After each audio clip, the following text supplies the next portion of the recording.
Don't fall for the Michigan primary results trap. I think many Republicans are falling for this, actually. So I'm a old school guy. I keep my stuff on a piece of paper. I like numbers. I just do. I like stats. I've always liked it. I love value line data from the old days. I love baseball stats, football stats. I've never really gotten to hockey stats very much because I never played the game. But I love basketball stats, baseball, football, basketball, 100%. And I like voting stats. I think it's very, very interesting. Always love geography. Always love maps. Always like population sizes, whatnot. I think Republicans are making a huge mistake in falling for this. The Michigan primary, it just shows you that Joe Biden is on his last word.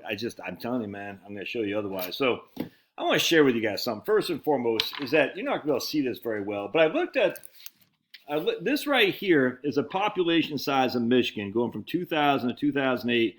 2016 and right now.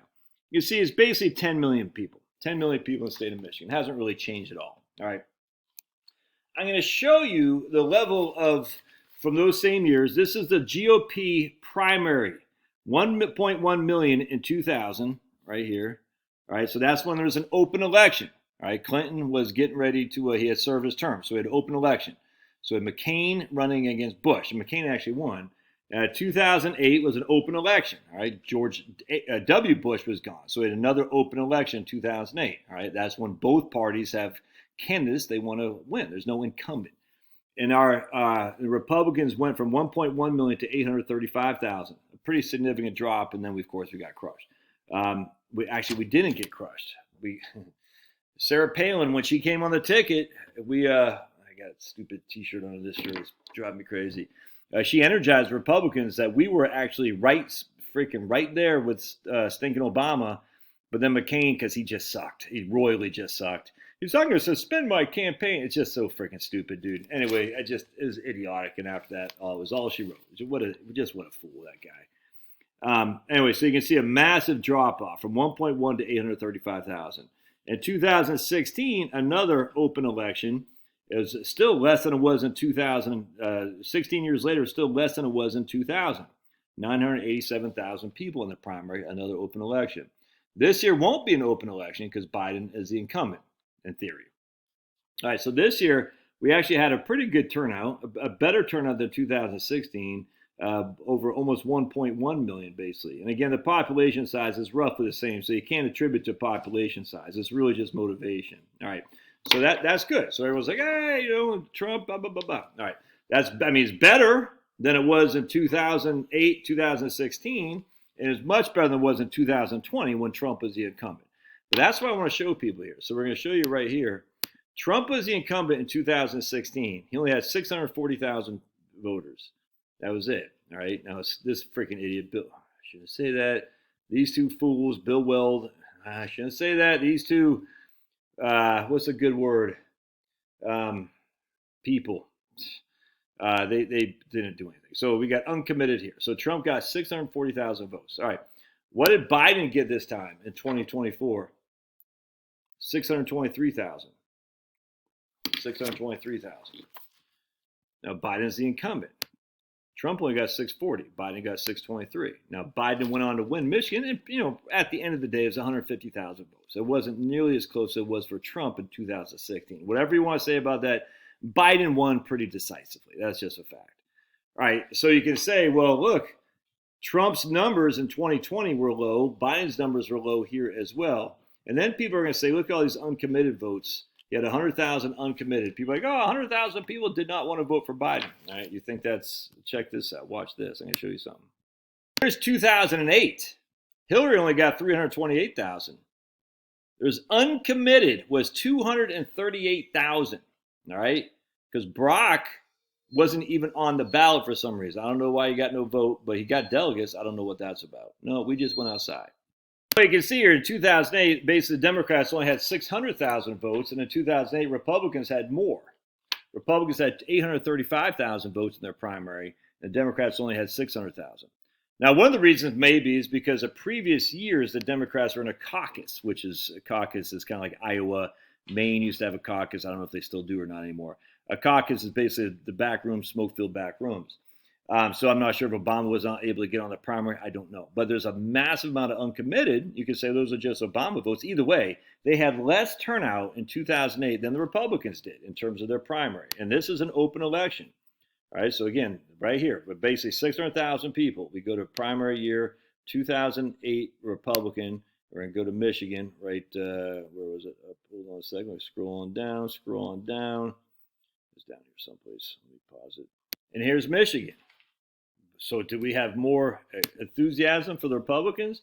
Now, you could also argue, too, that the Republicans have less voters in the Michigan than Democrats do. But it's not as much as you think.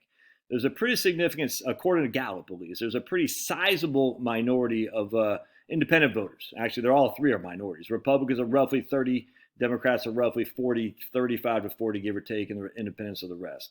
It depends on what year you look at. But generally speaking, Republicans trail Democrats, but not nearly as significant as you think.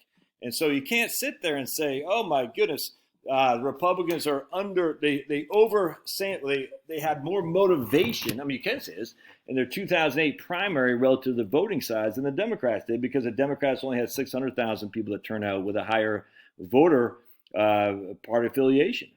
But what happened? Well, we got trounced. The Republicans got trounced. All right, even though there's 235,000 people uncommitted, and Hillary still won in terms of Democratic primary. And where I'm going with this, I'm just sitting there thinking, because now we look at 2024 right here. So here's Trump, you only got 640, but here's Biden. Look at that. Between Biden, Bernie, this guy, and her, they had 1.4 million people vote in the 2020 primary. Again, I get it, the COVID, I get all that, but still, 1.4 million people. Trump only had 640. That's significant. Now, you can make an argument, and I don't think it's valid, that in 2024, Biden got 623,000. So they dropped by more than half, but it's because he's the incumbent, man. He's the incumbent.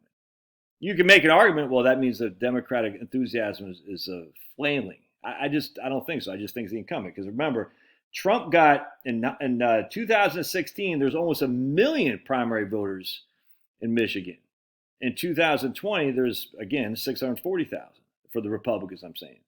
So a pretty significant drop-off, and Trump got shellacked. But even when Trump won in 2016, he won by like 10,000 votes. That's it.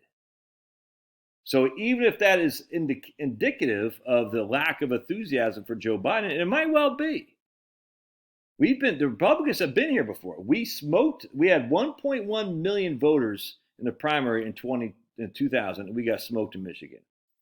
We had more voters in 2008 than the Democrats did, and we got smoked in Michigan as well. 2016, we had 987,000 voters. The Democrats had 1.2, and we basically beat them by 10,000 votes in the general election, I'm saying. And this year, we had 1.055 million, where the Democrats had basically a little bit more than half of that. But again, they got an incumbent. But in 2020, they had 1.4 million, and we only had, I forgot what we had. But off the top of my head, I can't remember. But anyway, 640,000. Anyway, I think a lot of people are misreading these. They're like, oh, Biden's not committed, blah, blah, blah. There's no commitment to Biden, all that. I'm telling you, man, I would be very hesitant to start, measuring the drapes in the White House for Trump. Because, look, shenanigans aside, the facts are the Democrats, they have a natural advantage. They have more Democratic Party affiliation. That's just a fact. They have the media on their side. That's just a fact. And the media is going to do whatever they can to portray the Democrats as the good guys and the Republicans as the bad. And the media still has influence, man. I'm sorry, even on the right wing, I'm like, why I get these emails. Did you hear this story? I'm like, why? Huh? Why do you care? Well, the media's talking about, drives me up the wall. I'm like, I thought we're all trained now to disregard the media because they just lie. Well, still, I'm like, I get it. The media still controls the story. It's just a fact. Anyway, I'd be careful before I start freaking measuring the drapes. All right. God bless. Love to hear your thoughts. Thanks now.